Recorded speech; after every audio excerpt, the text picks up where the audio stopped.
Pelantikan dan sumpah jabatan Direktur Utama Perusahaan Daerah Pembangunan Tanukayu Kabupaten Aceh Tengah pada hari ini Sabtu 1 Oktober 2022. Kita mulai.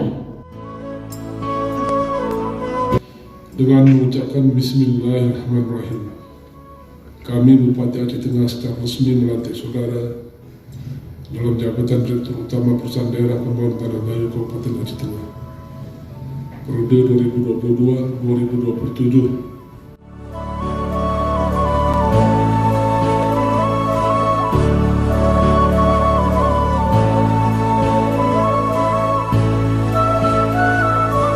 Kami merasa berbahagia untuk dapat hadir dalam acara pelantikan saudara Arianto Kusuma MSOS sebagai Direktur Utama Perusahaan Daerah Pembangunan Tanukayu periode 2022-2027.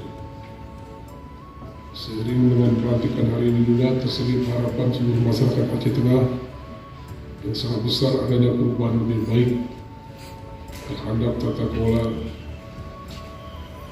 Perusahaan Daerah Pembangunan Tanukayu.